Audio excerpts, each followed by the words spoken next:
what do you think Fireaway can be worth in like the next 5 years? If it's worth just under 20 million, like a few months ago, within the next 5 years, I mean, the aim would be 100 million. Me and my friend went round to one of my friend's house once. Didn't hear from him for a few days.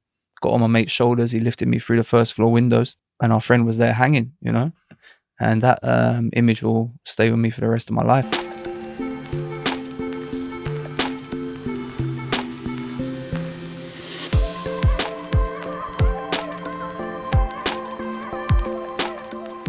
Yo, my people, welcome back to the Venture Room, the #1 platform for aspiring entrepreneurs. So today is a massive one. We've got the founder of one of the fastest growing pizza brands in the UK. He's going head to head with some of the biggest pizza brands in the whole world.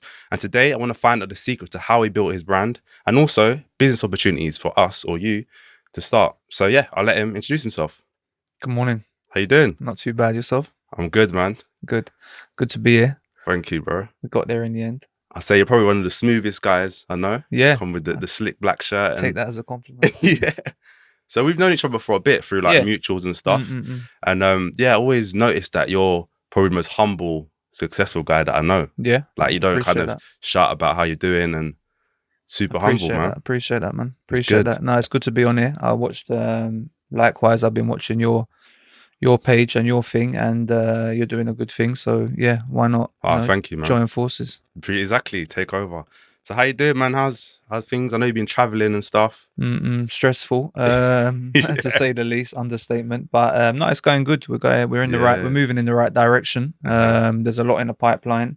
We've done a lot already, but there's a lot in the pipeline, and yeah, it's just about pressing forward and getting there, man. Are you opening like new branches and stuff in different countries? And we got about 15 stores opening in the UK in the next maybe 18, 19 weeks. Jeez. So no one knows that, you're the first. So yeah, exclusive. So no, it's good. It's good. Country wise, it's going well. It's a bit slower, obviously. It's a big operation. It's not it's easier said than done to be moving international. But yeah, we're getting there. Okay, cool. So yeah, I want to get into the business stuff a bit later on. So to start with, what was life like before you started Fireaway when you were growing up? Let's just dive in a bit about the background of Mario and what you like. In a nutshell, I would say I came from nothing with nothing and created something. But having said that, it could have been a lot worse upbringing. I had I would say an average, a decent. It wasn't great. It wasn't terrible. It was, average. At least it seemed average in the area that I grew up in. Yeah. In South London. So there was, 7 of us in a 3-bedroom terrace house in Mitcham, between Mitcham Eastfields and Pollard's Hill. It was all right. It could have been a lot worse. Didn't really have money, but didn't really need money. Yeah. Because I grew up not far from you. Obviously, a bit down the road, Streatham. Okay. And it's easy to kind of go down the wrong path because there's a lot of things happening in the area, especially when you're like early 100% teens and stuff. 100%. I reckon, yeah, I think it's very easy to go off tracks, and I probably did a few times, if I'm honest with you. But then I think, as with most young people, you have to go through those phases, but you have to be careful. You don't go too far off track where it's not possible to then get back on track. So I think having good people around me and family, I think that helped a lot. So did you have any kind of particular times when you thought, wow, like I could go this way, like any particular moments where what it was? Without going into too much detail, I got into trouble a few times, police at the door, having my mum having to come to the school, got suspended from school, police come to the school. There's a lot of little things that happen, nothing, majorly serious, but little things that, add up. And I think, I had a couple of wake up calls that kind of woke me up and said, you need to do something properly or you could go down the wrong route. 100%, man. And were you quite entrepreneurial? Because I heard like you used to sell sweets and stuff back in school. Yeah, I think probably started when I was about, I don't know, my memory is not great, but probably about 11 or 12. Taking my younger brother and sisters down the road washing cars. Is it? And half the people didn't even have cars down the road I knew that, but they would give us like a few quid anyway. Yeah. So we were getting more money from not washing cars than washing cars. But no, it was good times, man. And then And Oh, back then, £5 is like a lot. £100. That's what I'm saying. Yeah, Yeah. You could. The money went a lot yeah, more further back in the day than it did does now. yeah. And yeah, then went to school selling sweets in the playground. I used to sell like pop, basically what a little popcorn maker, Yeah, and I used to basically bag it up at home and sell it at school. yeah, But the margins were mad because obviously it's cheap to buy popcorn yeah. seeds. I'd sell a bag for like £2.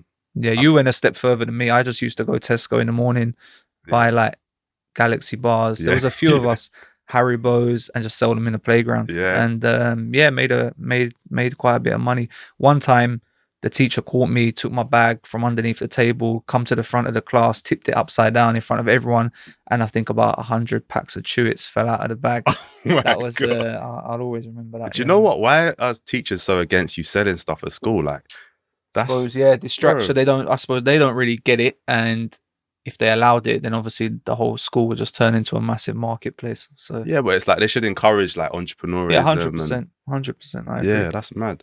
So then secondary school, what did you study? Like, what was your interest and stuff? I didn't really have any interest. I didn't like school, if I'm honest. I didn't want to go to school. I bunked off in the beginning a lot. Um, and only when I started selling sweets and realizing that, there was no other option, Hmm. that's when I kind of just forced myself. I was quite interested in art, sports, everything else kind of book based. I weren't really a big fan of, to be honest with you. Yeah, yeah. But I find like a lot of successful entrepreneurs anyway didn't really fit with the school mold. Like mm, they either didn't like school or they didn't really study. yeah, Like I don't know if it's maybe like the system of it.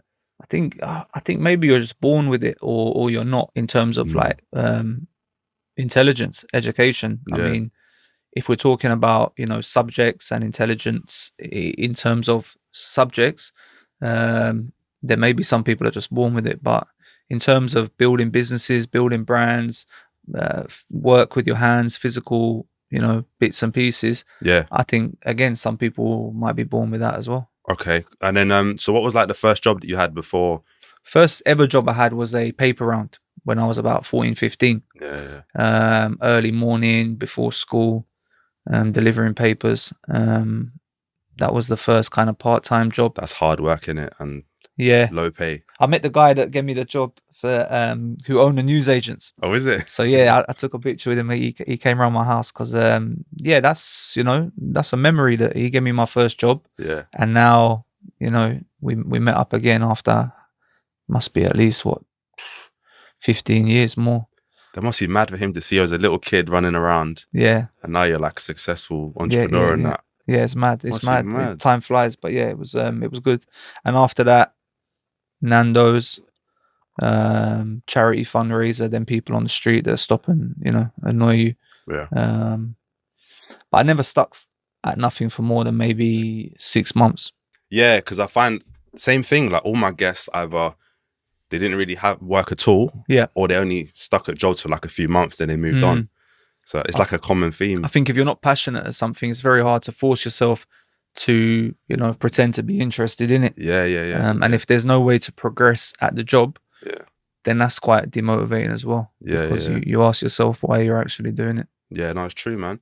So I want to go into the launch story of Fireaway. So like what led you? What was the spark to say, you know what? This is what I want to do. What was that path? I think if I'm honest, I kind of forced myself again to do something. But as I said, you need to be remotely interested or passionate about it. And I'm quite a big food person. I travel around, I love food, try different foods. Even when I was younger, I used to my friend used to call me and say like, where are you? And I'm like, I'm in Brighton. He's like, what are you doing in Brighton? I said, oh, there's a coffee shop I really want to try. I swear. And he's like, what, you drove all the way to Brighton to try a coffee? I was like, yeah, it's a proper coffee. Oh, So I used to travel around to try different foods and try different, I like food. So I thought it was easy back in the day, but now I realize food is one of the hardest businesses. Like it requires a lot of hard work, a lot of physical work. because it sounds easy, innit? Like on paper. Yeah, Do you know what buy I mean? food and sell it, but Yeah. there's so many things behind the scene. Being Italian, half Italian, my nan came over from Italy in 1949 with about 50 quid in her pocket, with a dedication for a passion for food and hard work. So kind of food has kind of been in the background anyway. Obviously pizza being Italian. So yeah, at first I was going to open a Subway, but at the last minute I changed my mind, luckily, and kept the kind of Subway layout, but went with pizza. Yeah, A yeah. lot more complicated than sandwiches. Because Subway sounded, because I was thinking of doing one as well. When I first left uni, I was like, mm, Subway seems like an easy franchise to do. yeah.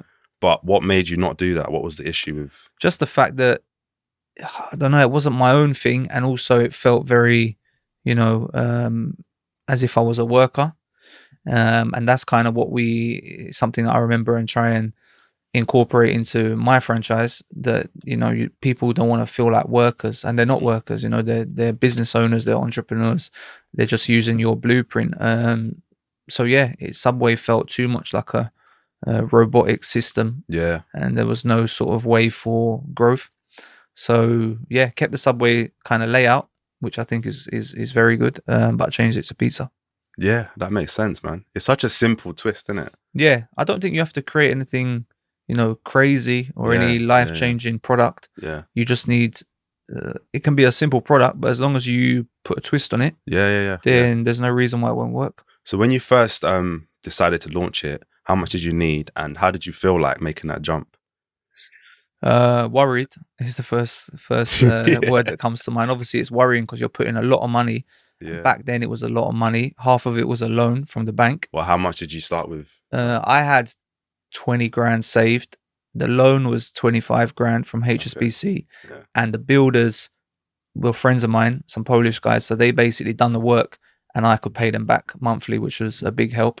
But even even a few £1,000s back then was a lot of money. Yeah. And if you're putting that all into some equipment, that if it doesn't go well, you're gonna have to sell for like half the price. Yeah, it's worrying, but I suppose you need to take the risk in it. But I think that's a good tip though, because you could have said, right, I need 50, 60K to do this. Yeah. I don't have the money. Let me save up and wait another 5 years. You said, let me use someone else's money so I can start now and pay them back. It's true, but I'm very worried about borrowing people's money, whether it's the bank or not, because then you feel indebted, and you feel kind of trapped in a way, because that these people will come after you if you don't have the money. It kind of doubles the risk. It kind of does, because then you've got the pressure on you, plus of the business working, and then the pressure of paying the money back. Yeah. But I think a lot of people don't even start because they haven't got the money. That's the biggest excuse I hear. True, but then maybe you just have to start in a smaller way.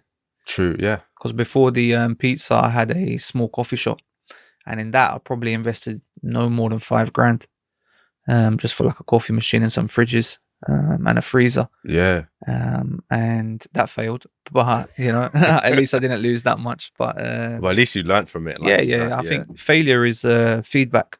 You can see it as losing money, or you can see it as paying for the lesson. And if you look at it like that, then it makes it a bit more easier to deal with. Yeah. So the first store, where was that?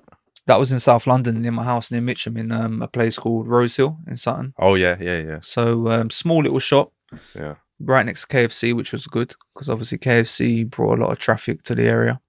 And yeah, it went well. It was stressful, don't get me wrong, but overall it went well. I was the manager, the delivery driver, the assistant. I wasn't the chef, because then we probably wouldn't have sold a lot of food. But yeah, I was pretty much everything. Flip, man. Yeah, that's mad. I think in the beginning you have to be. Yeah. You can't just start employing and delegating jobs to people. Yeah. I think you have to go through it yourself. You have to struggle. You have to feel what it's like before you can tell other people to do something, That's a good point, actually. And so like the pizza market is, I think it's super saturated. So before you started, you must have thought, how many competitors are down the road from me? I didn't. I think I was quite naive in the beginning. I didn't actually think about that. And that if I did think about that, that might have put me off. Yeah. But thinking about it now and looking at it now, and even from what other people are saying, and obviously what you're saying, is very true. It's a very competitive market. There's about 3 big names in the game that probably everyone can guess what they are. But a million small ones. And a million small ones, independent ones. So it's difficult, but like I said, if you add a twist to it, if you push it, if you work hard, touch wood, there's no reason why, it shouldn't succeed. Maybe not succeed to like a massive level, Yeah. but at least succeed to give you a decent, income. Yeah. So like you got into the market, your USP was the branding and the style that you do the pizzas, basically. Yeah, the branding, Yeah. the product, the shop setup, all of our products, well, the core products come straight from Italy. Yeah, yeah. So the tomato, the flour, olive oil, desserts, cannoli, it comes from Italy. Yeah. So, we can get it a lot cheaper here, but obviously if you want to keep that, you need to find a balance between quality and, profit. Yeah.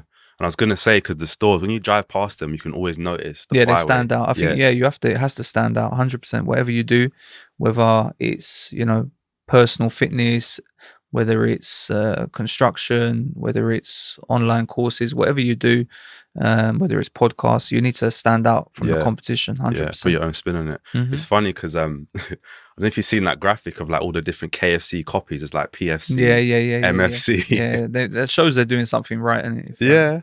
But it's people are copying them. like people that launch this stuff and literally copying word for Yeah. word. We've It's had a out few. We've had a few. We've probably had about 3 or 4 that we had to get solicitors involved, and it's a headache. Yeah, It's yeah. a cost. Yeah. But yeah, I suppose it's got to be done. Yeah, that's sick, man. So that first year, what was it like? Did it go off with a bang, or was there like a tough It point? was stressful, so it was difficult to kind of sit back and look how it was going. But from a income wise, it was good. We were selling a lot of pizza. Customers liked the product. We were getting a lot of good reviews. So yeah, in general, it went well, which is, I know, not always the way the businesses go in their first year. Yeah, A lot yeah. of people, including the banks, were saying, you don't make any money in your first year. And I think we made about 30 grand profit, which is not bad That's good, in the man. first year Yeah, of yeah, opening your business. Yeah. With a 75 grand investment by the time I paid back the builders. So yeah, it wasn't bad at all. That's sick. And what do you think you did? Why did you think you did so well in the first year versus like other? Would you think it was the branding? I think it was a mixture of both. I think it was something different that people hadn't seen. Yeah. So they wanted to try it. The product was good. Yeah, it was a mixture of different things. I think it can't just be nailed down to one thing. I think it has to be a mixture of a couple different things. Yeah. Okay. So then in terms of like, as the business grew, Yeah. when did you start thinking this could be big? Like not just one store. I would say from like young, I always, I would waste a lot of time thinking about, how I was gonna, not even how, but what I was gonna do when I make loads of money and have my own business. And I used to, spend hours looking at like motivational quotes on Instagram and going on Auto Trader and looking at like cars I couldn't afford, driving around like private estates, looking at like crazy big houses. Is it? Yeah, and it's motivational. Don't get me wrong, but you can't. Motivational quotes aren't going to work unless you do. You need to put in the work. You need to struggle.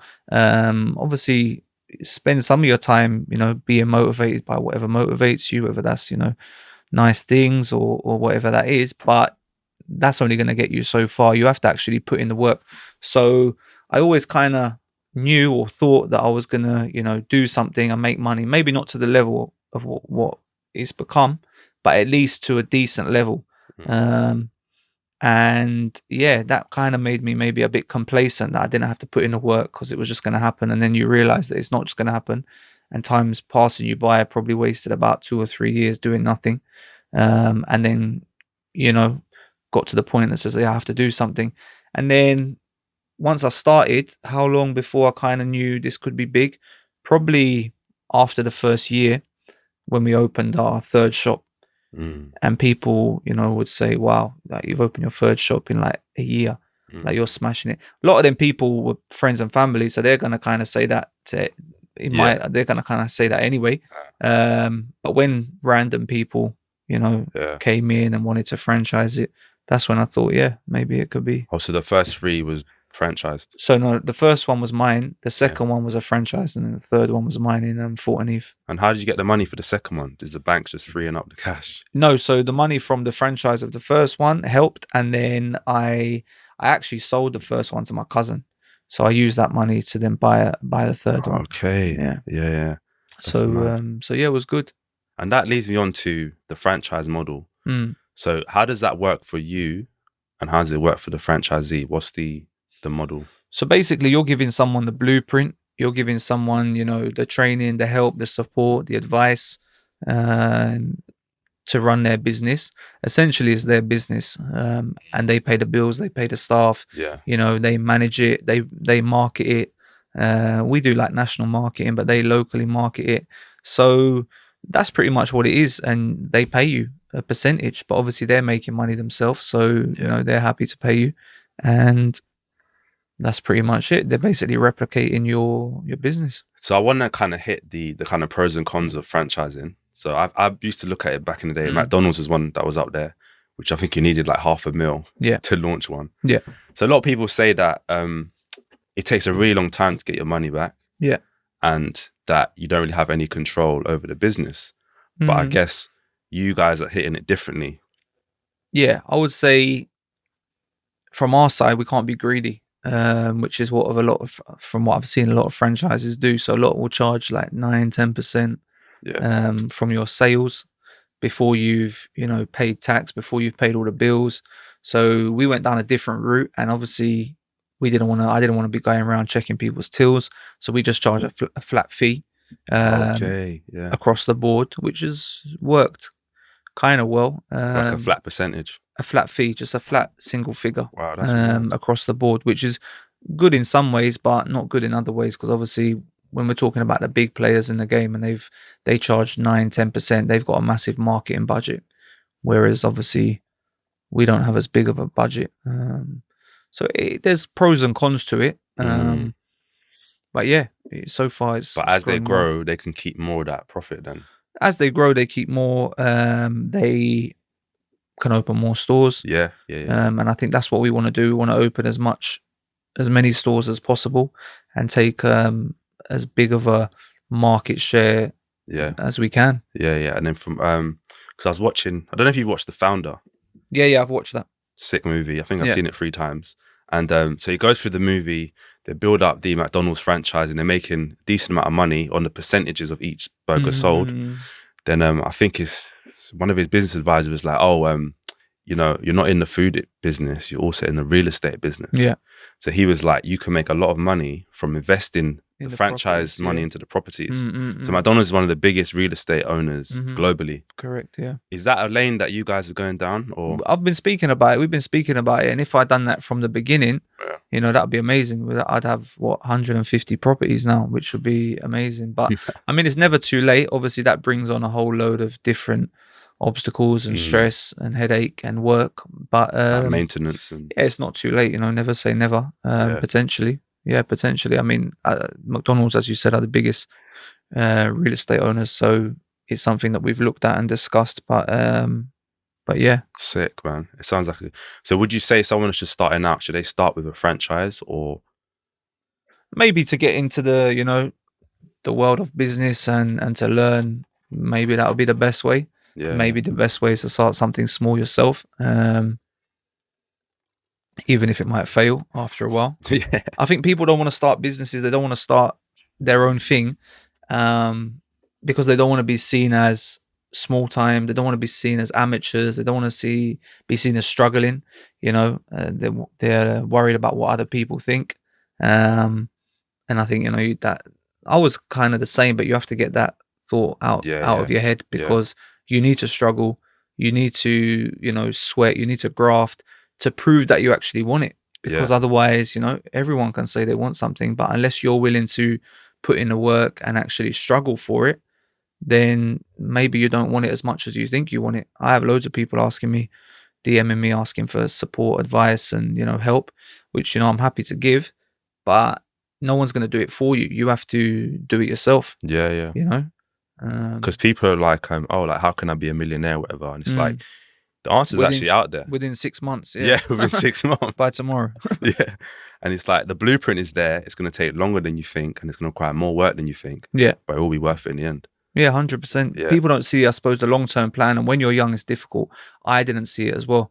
I'll be honest. I was just wasting my time looking for get-rich-quick schemes, and then you realize after a while you spent like 2-3 years wasting your time when you could have started a business. Yeah. One of my regrets is probably not starting earlier. Maybe, you know, I wasn't in the right headspace. I didn't have the right experience of failing a business. I don't know. But if I had started, you know, I probably wasted between leaving school at 16 and then starting a business. I probably wasted a good like 3 or 4 years. And that time, you know, you won't get back. So if I had started earlier, you know, we would be 3 or 4 years ahead right now. You know, I still think it's early because a lot of people like in their late 20s still have no idea Yeah. what they want to do. Yeah, which I think is fine. You know, people can't be. Yeah. And no one can force you into doing something as well. You know, if you're like, I remember I was just at home doing nothing, and you know, you have like family members trying to push you and on at you, but unless you're ready to, you know, do something, then no one can. You know, I remember I used to smoke a lot, and you'd always have your mum saying you've got to stop smoking. Yeah. You know, and unless you're willing to do something, then it's not going to happen. Yeah. So were they supporting you when you first started? Were they like? Yeah, they were supporting you, but I think most family and friends will support people. Yeah. You know, even I mean, they were support. Don't get me wrong, they were very supportive, and I don't think I'll be able to have got to where I am with that support. You know, we've done well, but I know people, you know, that grew up with a lot less. You know, no parents, in like a foster home, and they've come out and built their own business. Yeah. So they, you know, deserve a lot more credit than I do, in my opinion. And I wonder what makes them different though. Why are they? I suppose it's a drive. I suppose some people go through an easy growing up and it helps them, you know, prepare themselves. Some people go through a horrible growing up and that gives them the drive to do something, well. Yeah. So I suppose everybody has different ways of dealing with things, different ways of doing things, and different motivations, whether that's, you know, material things or the target of hitting targets, building a massive brand, building names. Some people are motivated, you know, buying cars and houses. I'm not going to be hypocritical, you know, with a £250,000 Lamborghini sitting outside saying that material things weren't motivational for me, because they were. You know, I wanted nice things. But at the same time, as you get older, I think you realize, you learn that those things aren't the most important. When you're young, they kind of feel like that's the goal. That's important. You know, I need a big house. I need a nice car. But then as you go older, it's more about, in my opinion, it's more about helping people, building, in my kind of, in my mind, building, you know, big brands and creating opportunities for other people, and just, helping other people grow their, you know, helping other. I think that's what it comes down to. I think passing on knowledge. You never stop learning. Anyone who thinks they know it all, you know, will never learn anything. And I think you just never stop learning. And it's about networking, meeting people. I've met people that I would never have met if it wasn't for starting my own business. You know, I've been places I never would have been if it wasn't for starting my own business. We've got 150 shops around the country, and I've been to 150 towns in the UK. To every single launch. Yeah. And people say like, no, you don't need to go, but I want to go. You know, maybe when we hit so like good. 500 shops, I might stop going. But but I like traveling. So if you can incorporate what you like in your business, you know, like that's what you bought the car for, isn't it? Yeah, exactly. Marketing. So you should get Fireaway on the side. No, we are. It's getting wrapped. Is it tomorrow, Sunday? Yeah, that's sick, man. I like that. But I was also going to say, there's nothing wrong when you're younger for materialistic things to motivate you. Yeah, whatever motivates you, you know, do that. Whether it's, I think it's not important what motivates you. The fact that you get the job done, you know, that's what people are going to remember. They're not going to remember what car you drive or what watch you wear. You know, they're going to remember, oh, he done that, or he done that, and he built that. Yeah, you know? I mean, that's the driver for this podcast, really, and this platform, is that we want to help people find their journey and get, you know, reach their full potential. Way more than any money you can get back, because obviously we're not making money at the moment. That's what it's about. Yeah. One of the most powerful quotes I've probably heard is the old man that plants a tree, knowing that he's never gonna, you know, try the fruit that the tree grows. That's one of the, you know, main understandings of life. You know, that's why I think a lot of these powerful families out there that you read about on the internet, they plan like 150 years ahead, even though they're going to be long gone. It's, you know, a long-term thing. And I think, Yeah, that's what it's about. But when you're younger, everything's happening around you. It's all short term. I want to know how I'm making money tomorrow Yeah. or what I'm doing at the weekend. Not, in 5 years, that seems long. Yeah. But then as you get older, you realize time flies. It flies fast, man. Yeah, man. Yeah. The last 10 years for me, it's gone like that. Yeah. It gets faster, I think, the older you get. Yeah, 100%. It's mad. It is. But yeah, going back to the franchising. So I think the biggest pro is that, if you're starting out, you're buying into a successful formula. Yeah. The model is there. Don't get me wrong. Not everything is going to be successful. It's not a guarantee. A lot of it comes down to things that you can't control. Things that happen in the world. I know a lot of businesses that just fail totally due to like COVID, Brexit. Some things you can't control. But the odds are much better, I guess. The odds are much better, which is why you pay. I mean, we've got shops doing £25,000 a week turnover, and we've got shops doing £4,000 a week turnover. We've got shops that have the owners in there with their family, making it working, and we've got people that have 4 or 5 shops and they have other businesses and they just have like area managers. So it's a variety of different people. But yeah, franchising, I suppose. Yeah, it helps. Yeah. Okay. So for like the audience, for someone that's just starting out now, they're saving up from their day job. How do they get a franchise? How much do they need? So if you're talking about Fireaway, it's around 150 grand. Okay. Prices of materials have gone up, equipment due to Brexit and all the rest of it. But 150 grand. Not everyone puts that from their pocket. They normally put like 30%, 40%, and then get finance on the rest. Yeah. And then pay the rest back. So 30%, what's that on 150? 50. Oh my gosh, my maths is 40, done. 45 grand. Is it? Go on, work it out. What is it? 45. Oh, that was a good guess. I used to be sick at maths and it's just gone, bro. I didn't. Didn't you? You're good with the money though. Yeah. So 45 grand cash. Yeah. Borrow the rest. And borrow the rest. Some people, they got the money, but they don't want to use their own money, as you said. So yeah. And you need to find a good location. Yeah. Probably somewhere that you're familiar with, that you know people. But like I said, the food business is not easy, the food business is not easy. It's stressful. It's hard work. But if it pays off, I mean, everyone's got to eat at the end of the day. So it's a good business to get into. I mean, like I said, we've got shops doing 25 grand a week. Yeah. At least 15% of that has got to be net profit, So that's another maths question. That's at least like 4 grand a week. Yeah, profit. 16 a month. Yeah. So don't get me wrong, you can make a lot of money. I know people that from long ago, like older guys that have got into other franchises, food franchises. They've got like 250 shops. They've built an empire within an empire, Wow. They've got area managers, regional managers, marketing people, all from a franchise. They don't create the menu. They don't create, they just operate it and run with it and grow it. So I want to get into how you do that basically with Fireaway. So I've got my 45 grand. What is that? What with you? Yeah, no.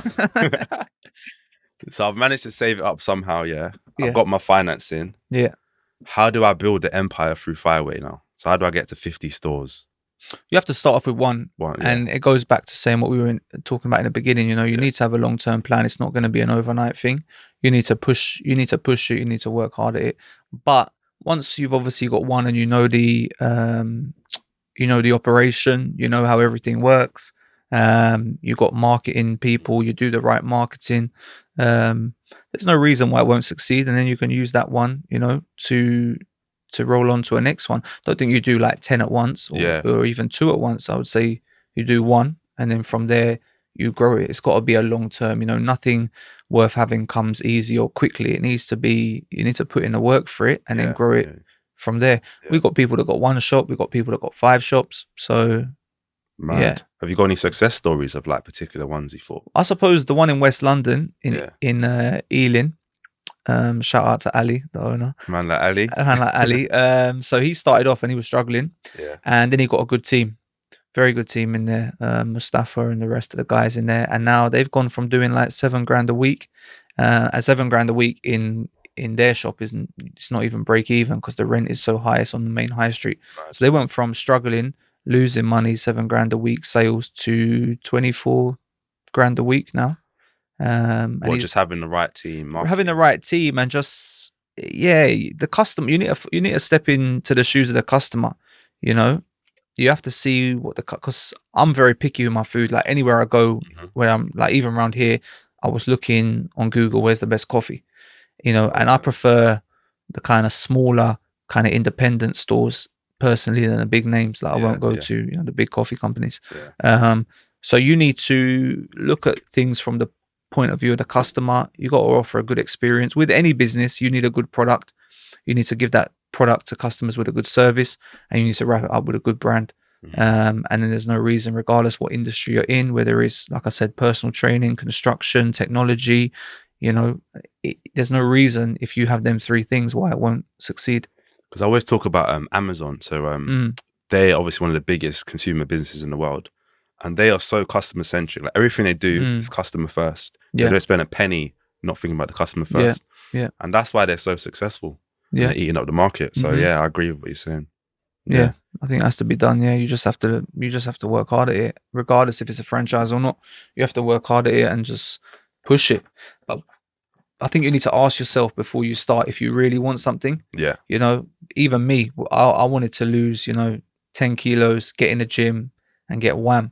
And I was on it for like a couple of weeks, and then I realized I just weren't on it. yeah, yeah, And you yeah. have to be honest with yourself. That was like a few years ago. Having a business isn't easy to have, like, to go gym and all the rest of it. But Yeah. recently I started getting on it again. And when you're ready to get on something, you don't need people pushing you or a Yeah. personal trainer telling you, you know, you are ready to do it. People pushing you and a personal trainer is good as a, you know, as a support, but you need to want something yourself before you know, go after it. Yeah, it's true, man. And I always feel like gym is basically life. Like it requires a lot of hard work and long term discipline. Yeah. And you're not always going to be motivated because your Yeah. motivation might be down today, but you still got to go gym. Yeah. You'll have up and down days, I suppose. It's just Yeah. about riding the wave in it and getting to the destination. Yeah, that's mad, man. So I got 45 grand. I've got my first store. Can I use that money then to borrow to get the second store? After a while, not straight away, but Yeah. after a while, once the banks see you got money coming in regularly, then yeah, there's no reason why they won't give you, you know. I think the bank and a lot of finance people, they want to give money. That's their job. You know, they want to give you money. Obviously they want more money back, but Yeah. if something's working, you know, they'll throw the whole bank at you Yeah, if yeah, they see it's working, yeah. because they know that that money is safe and they're going to get it back. Yeah. But it's mad because I always think of like Shoreditch Mm. is ripe for like takeaways, especially like Fireaway. Yeah. And I always think, why are there not more takeaway options in, you know, like the Shoreditch area? Yeah, probably the rent and the business rates. I think a lot of landlords will, for some reason, leave the property empty instead of reducing the rent. And Yeah. and the council as well. You know, Yeah, they'll have the man. business rates. Some business rates probably in Shoreditch, you're looking at like a couple grand a month. That's not including the rent. That's not including. That's just for the council to do Mm. what? Nothing. They don't even collect your bins. Yeah. It's like mafia money. If you want to be in the area, you know, you need to pay them. Oh my God. And they'll have the property empty, opposed to having a small business starting up. That's mad. Yeah, I suppose. Yeah, some countries are different, but Wow. could be a lot worse. Don't get me wrong, could be a Yeah, lot yeah. worse. You know, out of all the places that I could have been born, I think London. You know, people come here from all over the world. I think business-wise, True. it is a fantastic place to be born. Yeah, it's true. It's very diverse, in it? Different cultures Yeah. and stuff. That's what I like. I couldn't Yeah. stand if every went around and there's just loads of just all English people. you Yeah, know? yeah, yeah. You need to have that mix, different people, different cultures, different experiences, different history, Mm. different food. Yeah. You know, it would be so boring if it was all the same food. I've been to certain countries where it's like that. You know. There's Yeah, no- yeah. yeah. No, it's mad. And then, so say like I've got the store now. Can I automate it where I don't need to be there? You can, once it's up and running. I think if there's no, I think it's going to be very difficult for you to start any business and then for you not to be there for at least the first 6 months to actually push it. And also with the staff, like staff are not going to, staff are never going to push it as you will push it. Yeah. And they're not even going to probably push it at all unless they see you pushing it, because you should be an example to them. You know, no matter what business you're in, you should be an example to them. If you're not wearing like a uniform and wearing gloves, the staff aren't going to wear them. So are you working every day in a business, or you like? Yeah, pretty much. Yeah, yeah. I think it's going to be difficult to start up any business and not be in it unless you've got a ridiculous amount of money in the bank where you just employ the best people from day one. Yeah, yeah, You know, if you're employing the best people from day one, yeah, you won't have to be there. yeah. But if you come from, where I came from, then you have to be there. 100%, man. And then I just want to ask you, like, what is like the biggest success tip that you've learned? Do you think, like, if you could go back, what's that key thing you thought this is I think obviously not, hard work? yeah, hard work, dedication. I mean, Yeah. that goes without saying. That's common sense. But if I had to choose one thing as a piece of advice, I would probably say stress. Learn how to deal with stress, man, because Yeah. it's the biggest killer. Um, and I mean that literally, because if you don't know how to deal with stress, it can knock you off the rails. I know I've had friends, I think you know them as well, and they just couldn't deal with the stresses. Forget about business, just in general, the stresses of life. Couldn't deal with stress, and it can knock you off track. Me and my friend went round to one of my friend's house once. Didn't hear from him for a few days, and got on my mate's shoulders. He lifted me through the first floor windows, and our friend was there hanging, and that image will stay with me for the rest of my life. So just couldn't deal with the stresses of life. And I know people that are struggling now, business wise, stress, and just generally. I know people that have struggled and come through the other side, like good friends, not mention any names, but every time I see him, he's like, oh, you're smashing it. You're opening this shop, you're doing this. And in my head, I'm thinking, no, you're smashing it, because I know how you was before and you've come out the other side. I think people stress, you need to find a way how to deal with stress, man, because if you don't, then forget about business just in general. You can't get to where some people deal with it easier than others. I mean, me personally, how I dealt with it before, now recently is going to the gym and relieving pressure. But before it was like I had to just drive out to like the Cotswolds, to the countryside on my ones, just pull up somewhere and just sit in a field in like Oh, peace is and it? quiet. Yeah, man. Wow. Watch like old comedies on TV, because when I was younger at my nan's house, 7 or 8, I just used to watch this Only Fools and Horses on TV. Oh yeah, I like, yeah. So watching that kind of takes me back when I didn't have no stresses. Yeah. Just sitting watching TV. The only stress I had was what I'd be eating for dinner. Yeah. So now it's a lot different. Those are the best times. Those are the best times, man. Yeah. Even growing up like 14, 15, going to the chicken shop with that couple quid, chilling with your friends. There was nothing. 6 wings and chips. Yeah. And time used to go so slow. I remember when I used to bunk off school and my mum like let me stay at home. The time would go slow. And I'm thinking to my mum, like, what do you do all day? This is like, it's nothing to do. Now there's not enough hours in the day. Remember summer holidays? That used to feel like years. And now there's not enough hours in the day. Literally, you wake up at like 7 o'clock. Our office is in Milton Keynes, which is better for the business, not better for me because it's like 2 hours from where I live. Yeah. So I go in like 3 times a week. A lot of the guys do because I brought them with me from London. So go in 3 times a week. By the time you get in, do what you got to do, go to meetings, don't get home. If you want to go gym, you don't get home till like 11 o'clock, just in time to sleep, Flip, man. And then it's so you're at the office 3 or 4 times a week, and it takes at least an hour and a half to get there, hour and a half to get back. So that's already 3 hours gone. Wow. Yeah. You're not working from home? No, sometimes you need that environment to... True. Yeah. And also you need some time, on your own. So that time between the office and my house is quite a long amount of time to actually... I think you need some time on your own.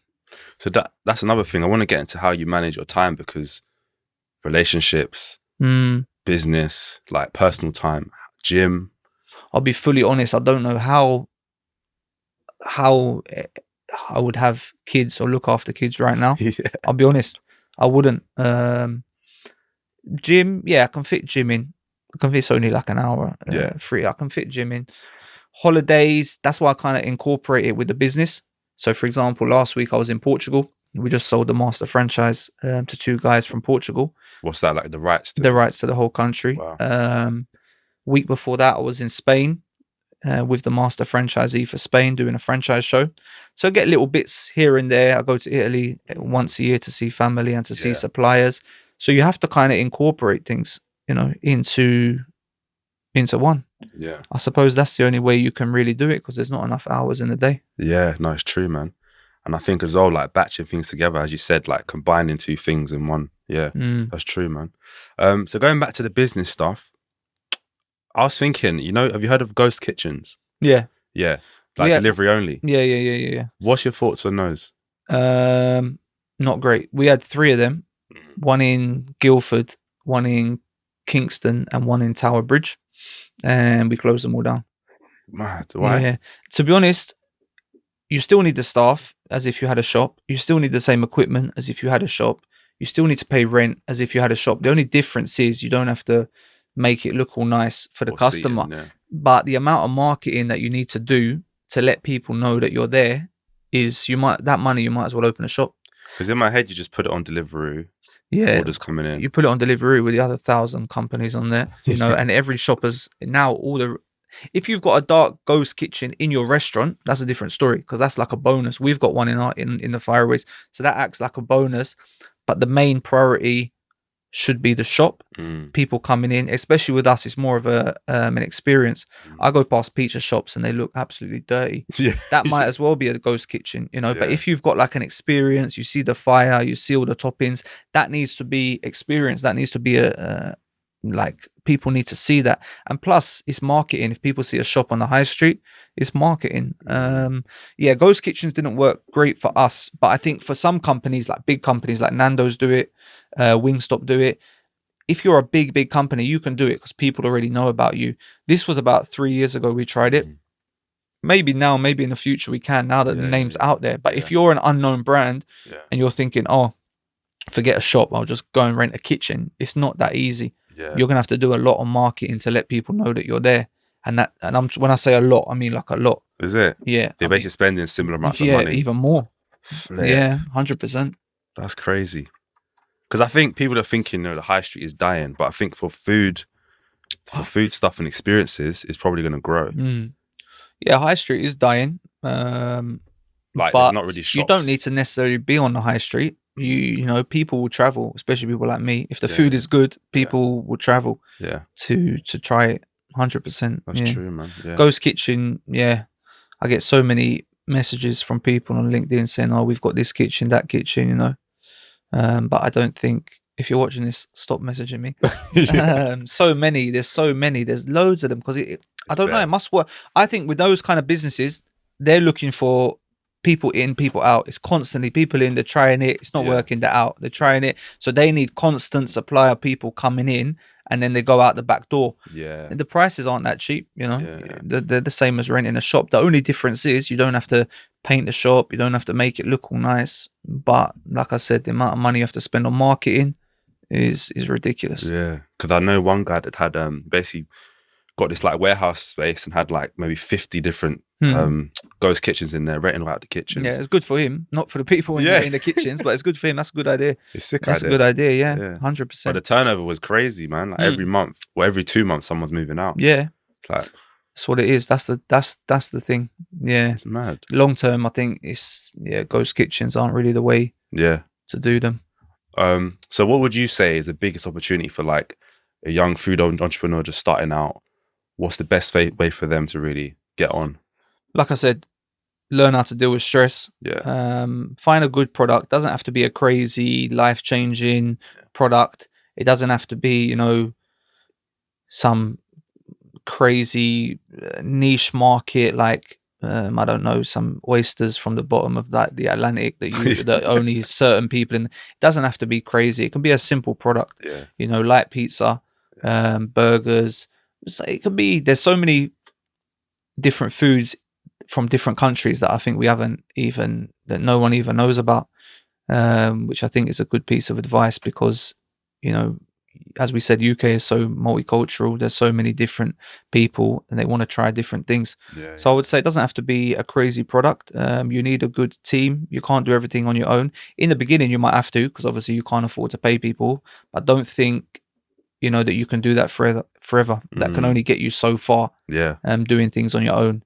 And I would say you just have to push it. You have to work hard and just look for a simple product, add a twist to it, something that doesn't need like massive cooking equipment, and keep it simple Keep it fresh if you can. Obviously, the bigger you get, it's difficult. People are always you're always gonna have some people that complain. You know, even in the beginning, I think one of the reasons it was so stressful is because I was trying to keep everyone happy. And when you're selling 1,000 pizzas a week, you know, not everyone is going to be happy. It's not possible. And, you know, you're going to stress yourself out. As long as you compensate the customer and try, don't worry about what other people think as well. With social media, as Mike Tyson said, it's given people a platform to say what they want without getting slapped in the mouth, you know, Yeah. which is very Oh true. my God. I don't know how you shouldn't even read these comments, because some of them, you know, you think, how these people got time to be leaving all these comments? I wish I had time to be leaving comments. These people must be billionaires sitting on private islands with nothing to do on the beach, just leaving comments. You Bro, know, listen, I it's just started ridiculous. out and I'm already getting these stupid Yeah, comments. TikTok's the worst. I don't even go on TikTok, TikTok. oh my I don't know God. how to use it, but the guy that does it for me, he was showing me. It's just people. They just But you know what? Sometimes you got to poke them to like, because they help you grow. innit? yes, Do you know what I mean? yeah. Maybe they're doing it on purpose to help you grow. Yeah, yeah, Who knows? exactly. I just reply to them, man. Yeah, And I was thinking as well, like, do you ever do like a food van business? Because that seems quite lucrative. we've only just got one built a few months ago. We haven't used it yet. It's brand new. It's sitting outside the office in Milton Keynes. So we're looking at doing. It's not big enough to do like big festivals like Glastonbury. It's good for like small festivals, private parties. Again, it's a lot of headache. You know, you need council certificates, and you can't just pull up anywhere and start selling food. So it hasn't been used yet, but yeah, we finally jumped into it. It's a good. I think that's a good way to start. It's I don't good, isn't know what all the regulations are about. You, as I said, you can't just pull up somewhere and start selling food. Yeah. But if you got the right connections and that, yeah, I think that's a good way. People see you. Because one of my neighbours did one. He does Glastonbury every couple of years. And I think he did 80 grand in the 3 days, whatever I'm not it is. surprised. Yeah, that mad sounds numbers. that sounds realistic. But they charge you about 25, 30 grand, Oh, even 50 grand to be there. Crazy oh, is money. it? Because they know you're going to make money. Yeah. So when you look at it in the bigger picture, Yeah. it does make sense. Okay, cool. And then in terms of the future for Fireaway, I know you've got, is it 140 stores now? 145, yeah. When I was looking at Domino's, might be old numbers, I think they got 1,200 in the UK.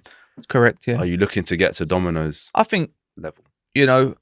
Quality level, we're already, way past them. Quantity numbers wise, probably get to about 500 stores. Like I said, their marketing budget is so big, even if they're selling crap, people will still buy it. The amount of leaflets that they put, their marketing budget, and they've done big things, and it depends. Regardless of what they're selling, when you've got such a strong marketing budget, people will buy it. Our names has come up in their meetings a few times. Wow. We got a lot of what you said, franchisees. Yeah. Got a lot from all of the big brands, because I think they realized that some businesses have hit their capacity. They can't grow with them. They can't progress. So they look at other options, which is, normal. So we've got a lot of franchisees from those companies that have come on and opened Fireaways. And to be honest, then people know what they're doing. They're good people to have on board. They know exactly what they're doing. Experience. Obviously, everyone's got to start somewhere. The guy who opened the first franchise in Streatham, Hamza, and his dad Talit, they didn't have no experience, and they were going to open one of what you said, and they changed their mind, and they saw this. They were a customer, and they opened a Fireaway. Now they've got 3 stores.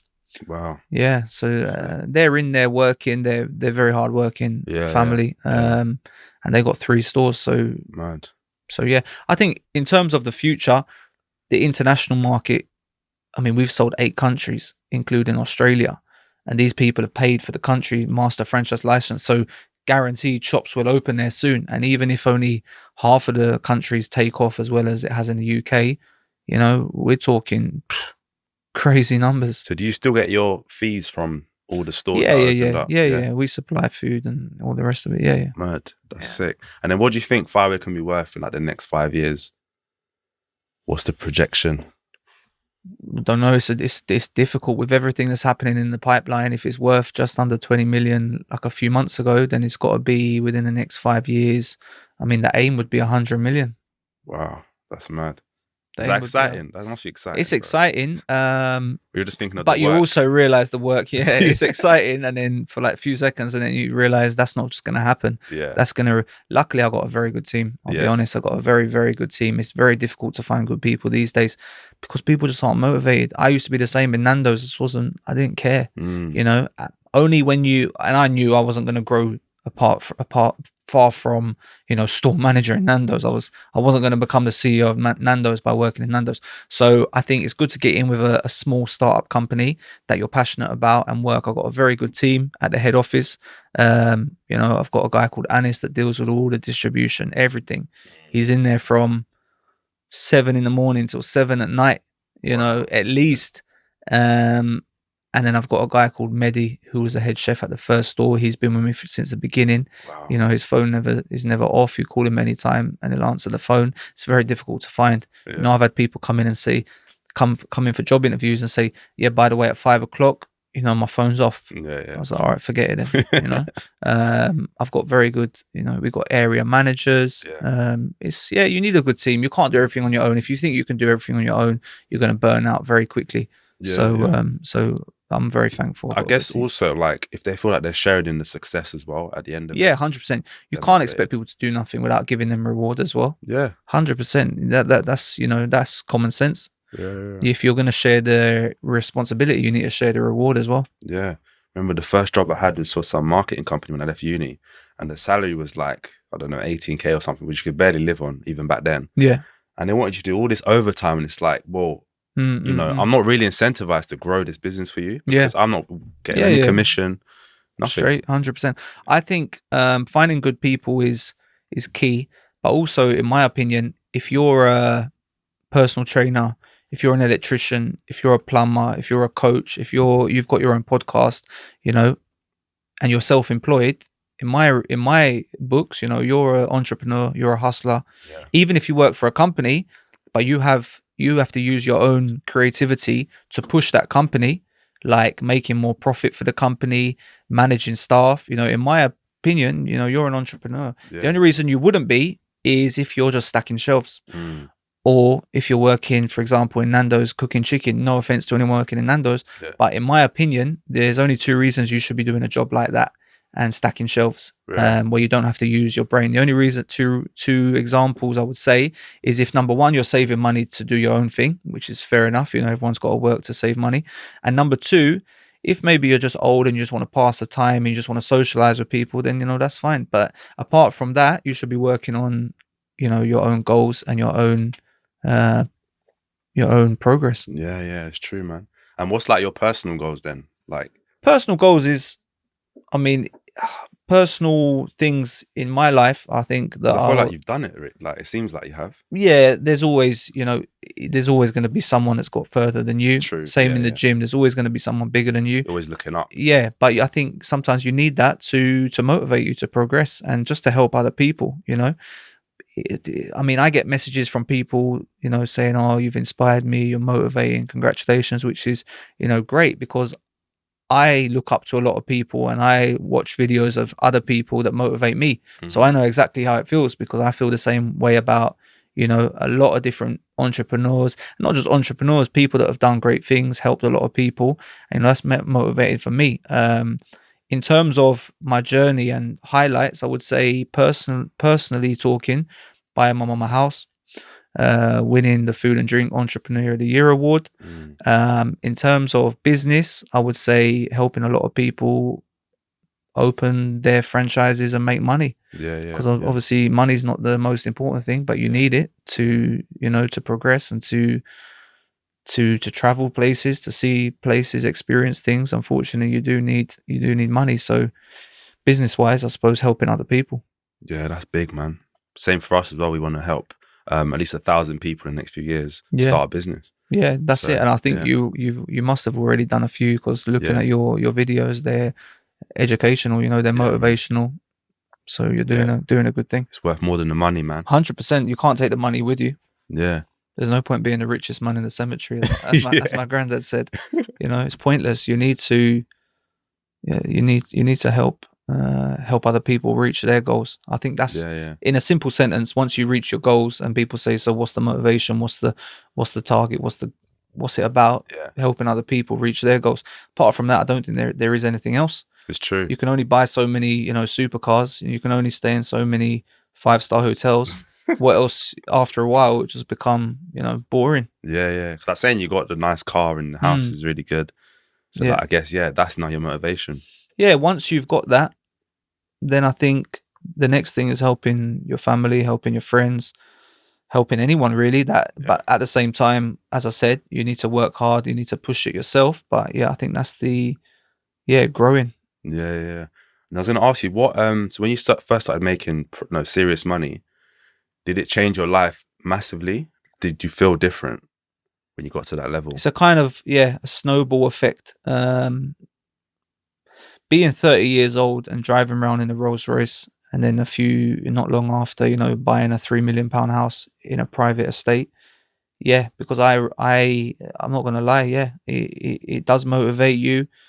You feel like you reached your goals. If they are your goals, they're not everyone's goals, but if they are your goals, some people's goals is to go and buy a little hut in the middle of the forest in a different country and live like in peace and quiet, which Yeah, I think is a great goal as well. yeah, If I didn't have so much responsibility, I probably potentially could do that. yeah, Um, I think, yeah, it changes how people deal with you as well. yeah, I suppose yeah, if you pull up in a nice car, opposed to if you pull up in not a nice car.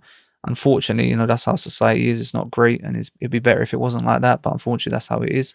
yeah. Because that, just to touch on that, I was at a seminar the other day, and I think it was Rob Moore, which is like a big property guy, Mm, and he was speaking to one guy, and he's saying, the American guy, obviously, there's an ROI on flex, which I mm, thought was very interesting. Basically, he's saying that when you flex, you kind of, it builds up the brand, mm. and it brings, Some people are the brand. People want to see a brand story behind a brand. yeah, Um, yeah, I suppose in some way it helps, some way it doesn't. I mean, not too long ago, I was with my friend at a furniture shop in central London in a tracksuit, and parked around the corner and went in there, and you can tell the guy's a bit like off, don't want to talk to you. Then you pull up outside in a Lamborghini, and they want to be your best friend, and they want to get to know you. And yeah, it's a shame that's how society is, unfortunately. What can you do? I suppose yeah. you have to It's not true. just not worry about how anyone else is and treats you, and just Yeah, worry about how you treat other people yeah, and how you deal with things. Because otherwise, you're just going to be constantly, looking at other people. Same way, not to impress other people as well. Is from the other side of the table. You shouldn't set out to, impress people, mm, because if people are impressed by material things, that's probably the wrong kind of people to be impressing. that's true, man. Yeah, yeah. No, Mm. big. So I saw it's quite funny actually. I saw like a PR thing you did where you had like a grow in one of Yeah, the yeah, yeah. shops. What That's what I'm was saying. It's good to incorporate. Like me personally, I like traveling, I like food, and I like those kind of like marketing stunts and like yeah, yeah, yeah. not pranks, but those kind of things. So it's good to incorporate that in your business. Was that your idea That or? was my idea. Yeah, I actually saw it in an organic food shop. Okay. They were growing their own basil, Yeah. and it looked a lot like a weed grow. So I thought, no, we need to do something. So we had a big shop opening in Holloway Road, and the owner was a bit worried when I told him, and I said, look, don't worry, it'll be fine. And yeah, we put it looked like someone had ripped the sticker off the window, and you could see inside the shop there was plants growing, Yeah, yeah, and it got a lot of it went viral on like all the social media pages. It was good. Obviously, you get some yeah, stupid yeah, comments about yeah. why you pretending. Yeah, you always get people like that, but But it made me overall, it's laugh good. because there's a few Caribbean shops in Croydon. I'm not gonna name who they are, Yeah, but like we kind of knew what they were doing behind the shutters, yeah, and it's like it's kind of playing on that thing yeah, of like what's going on yeah, behind. yeah, yeah. We tried to get the police down as Is well. it? Yeah, but they wouldn't come. We said like, oh, there's some dodgy looking plants in a shop Yeah, in the Holloway Road. 2 hours later, they weren't there. that is sick, man. So yeah, if you're gonna, no, I'm not gonna advise people how to do a grow. Yeah, So yeah, no, that you have to enjoy it. You have to enjoy the journey. If you yeah, don't enjoy the journey and you're just thinking about the destination, yeah, it's gonna be a very long and probably sad and stressful road. If you can, enjoy the journey on the way to the destination that you're aiming for, then I think, that's what it's all about. And the money will come. I remember when I was younger and I used to talk to these like entrepreneurs and look online, they would all say, don't worry about the money would come. And you'd be thinking, yeah, but I want money. Yeah. You know, I want nice cars. Like, why am I not going to think about the money? And you don't really understand. But then as you grow older, you do. And you realize if you focus your time and energy into building something and something that you're remotely passionate about, the money will come anyway. You know, you're passionate about speaking to people, getting them to open up, learning, passing that knowledge on to other people. The money will come anyway, because once you build a big enough following, someone will come and say, can I sponsor your post? The money's going to come anyway. So that's that can't be the main focus. That's so true, you know. And I've literally learned that in the last few months, starting this basically. Mm. Like the opportunities that are popping up now, you'd never think from just starting a podcast. 100%. And it's like, as soon as you focus on the money, I feel like you lose. 100%. And it's about networking, meeting people. One thing you said about advice, you need to communicate with people. If you're not good at communicating, you need to learn, because you're not going to do everything on your own. You need to meet people and come together and build things. You know, you might know someone that's got a factory that makes pizza boxes, you know, and we're paying over the odds for pizza boxes, for example, you know. And if we don't talk, even with the camera, I wasn't too comfortable in being in front of the camera, I'm not going to lie, or talking in front of a lot of people. But you know, the marketing guy said, you got to do it. You have to, you have to. And the more you do it, the more comfortable you get. You know if you're comfortable with being uncomfortable, you know, that's what it's all about. Yeah, that's a good one. Actually. It's about learning. It's about progressing. It's about, speaking to people, meeting people. I think for me anyway, that's what it's about. Yeah, the networking, innit? Networking is key, man. Definitely.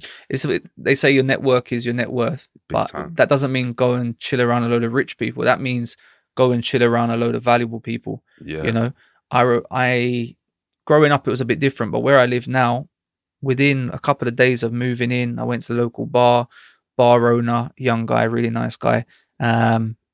He introduced me to like 3 people in the space of like an hour. One of them was like the national manager of Coutts Bank, the Queen's Bank.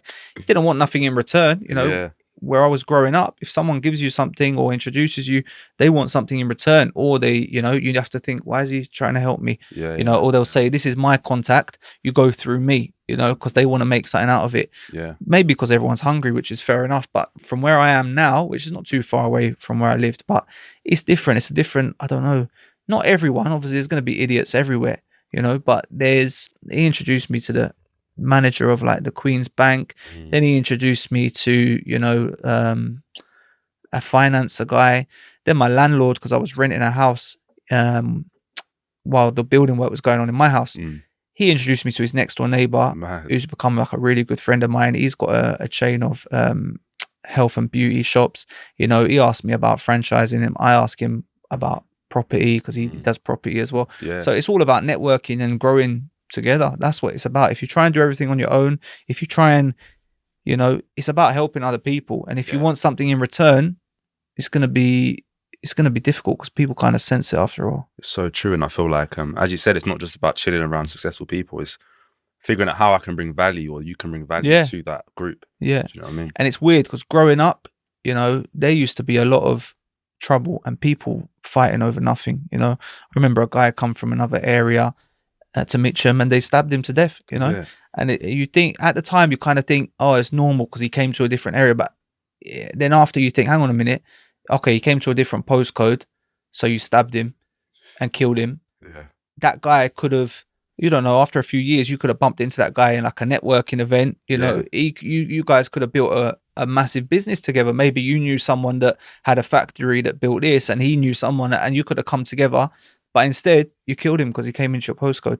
Obviously, I'm not naive. I know, you know, growing up, and I remember things were different. But if you look at the bigger picture, you know, and I know when you're in that kind of environment, it's difficult to think like that and get out of it. But I suppose, you know, it comes down to how much you really want something. So true, man. You know? Yeah. Because I remember back in the day, like, there were certain gangs that we'd hear about that were just warring, and people went to jail, people got killed over it. And now all of them are like friends. Yeah. Do you know what I mean? It's like when you're younger, issues that you had. It's different, isn't it? I suppose, when you're, that's what it comes down to when you're younger. Big time. But it's a shame that, you know, you can't learn more from an early age. Not in terms of education and school, in terms of just life, building things, coming together, working together, building brands. Yeah, luckily, fortunately, I know I've met quite a good few people Yeah. that really, built something from nothing. And it's good to just speak to people, and you can always learn something from other people. You're never going to know everything, and you can never be the best at everything. So you need to speak to people, you need to meet people, you need to help people, and in return, Yeah. they'll help you. Yeah, so true, man. And I just got one little challenge for you. Tell me. So if you have to start again from today with £0, Hmm. how would you build up your first like 100k? Like, what would be the steps That's a that you good would question. take? I think It's a hard one, isn't it? it's a hard one, but I think I'll go back to Nando's, ask for my job back. You'd have to save up some money. Unfortunately, you need some money. I mean, you need money to live in generally. True. But to start a business, you will need money. So either you copyright your idea and then go and tell your idea to people and see if they're willing to invest. Yeah. Copyright it before you go and tell them. Go and tell them and then copyright it. So you need to do that. You need to get some money from somewhere, whether that's from working, whether that's from investment, whether that's from borrowing from the bank if they'll lend it to you. You need to start off with something and then start off small. You don't have to start off massive. Start off small with a simple product, but with a twist on it. And yeah, make sure you provide the best customer service to staff, to customers as you can. Yeah. And grow from there. In terms of what you would start, it's difficult because everyone, like I said, I can tell you to start something and you wouldn't be remotely interested in it. True. Yeah. Some people are interested in, I don't know, plants, and they're gonna go and start a plant business, and it could. So would you say start with something that you're interested in? I would say, Basically. yeah, obviously the work side of things, if you're going to have to get a job, you're not going to be interested in that, but you have to do it to get the money. So you've gone past the stage of, you're going to have to sacrifice your time for at least a small amount of money so that you can therefore start something. And yeah, start off something small. I know a guy I'm talking to now, helping him grow his juice brand. So he started with a small little stall in the market, but you can tell he's passionate about it. He goes to these countries where these fruits are grown. He makes good content. I know a couple that started their own cookie business. What's the brand you want to drop? The Get Juiced in Tooting, and I know Get Juiced. Get Leon from Get Juiced, and then good friends of ours, Lewis and Yasmin. They've started a cookie company called West Bakes. So we supply them through the store. Really nice couple. Who else? 5 Akis in Milton Keynes, best burgers in Milton Keynes, hands down. I'm not just saying that, like, I tried it. Obviously now I'm trying to diet a little bit, but at least once a week I go in there and have a burger. I've helped them a little bit, and they're opening their second store in Milton Keynes next week on the 7th. Wow. So yeah, I think you have to start small. You have to struggle, and if you're more worried about people seeing you struggle, then don't do it. Just stay where you are. But I think you need to focus on yourself, and you need to get away from any sort of negativity and, I don't know, laziness, or I mean, it's sad but true. Even friends, family, associates, sometimes you have to distance yourself, man. You have to go and be on your own. I know it's hard to say, and it's hard to do. It's harder to do. But it's true, man. You have to remove yourself, and sometimes you have to focus on yourself. If you're around negative people, no matter if they're friends, family, neighbors, it's gonna rub off on you. It is. You're not gonna be positive all the time, but if you're around negative people, then chances are you're going to be negative most of the time. Well, they might not even be negative. They might just have limited. Yeah, that's the thing. Ambition. That's again the sad thing, because a lot of people will hold you back without realizing, or without intending to hold you back, just because they've got their own set of experiences and history, and it's not their fault. And that's when it becomes difficult, because me, I prefer time on my own.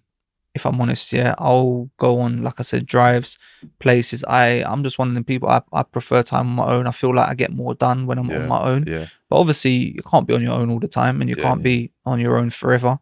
So it's about prioritizing. Because you have got quite a big, strong, like, social network, but you like to have your own. Yeah. I've got, fortunately, I've got good friends around me, and good family.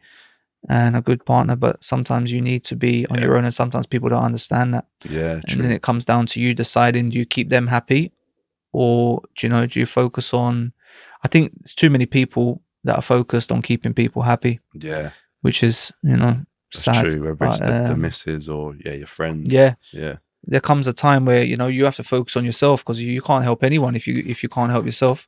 And if you're not in a good place, then how are you supposed to help anyone else? Boy, that's true, man. That's so true. Definitely, man. No, thanks for coming on. I feel like You're there's loads welcome, of bro. gems on this one. Yeah. Yeah, I mean, if you want to get involved, reach out to Mario. What's your socials? Instagram it's me, Mario, but you can contact through like I said, the Fireaway website. Yeah. And I read most of the emails that come, like, Sick. aimed at me. So yeah. Can you help them with financing as well to get started? Yeah, or- we've got contacts in finance. We've got contacts in, now that I've kind of learned, not everything, but now I've learned, a majority of things around this kind of industry. I've made a lot of contacts, and I keep saying I'm going to put a course together, but I just haven't. There's not enough a hours course in the day. on what? Just in general, just on business, on franchising, on just helping other people build their brands. I've been saying it for ages, and people have been asking for ages, but I ain't got the Mate, time. get it done, man. The people that I see on Instagram that are just doing courses, training programs every day, I'm just surprised how they have time to actually do the business that they're selling the course on. Well, a lot of them aren't, because I'm researching them. Yeah. So that's the thing. I think hopefully in the future, when I get a bit more Because time, you're actually doing it big time. So I think the thing with these courses, online courses, free advice for anyone: yeah, before you buy a course from someone, go online, check the person's name, check their business, and see what they've actually done and what their company accounts are saying. Because if you're buying £1,000 course from a property guy oh my God. that's got 5 businesses that have been closed down and one that's making like 20 grand a year, Yeah, why are you paying someone like this money for a course when they can't even do it themselves? So I think that's important. But social media, people see a guy standing in front of Lamborghini and they're like, oh, where do I sign up? yeah, a rented Lamborghini. Yeah. So yeah, I think just be kind of careful before you start paying for courses. Yeah, unfortunately, I ain't got one to give you because I haven't had the time to do one. But Yeah. I think, potentially in the future, maybe. But yeah, if you do, definitely send it our way, because we want to help the community get on as well. 100%. So, yeah, man. So guys, hope you enjoyed the episode. If you want to start a food business, get in touch with Mario and the Fireway on the links that will be in the description. Yeah, see you on the next episode.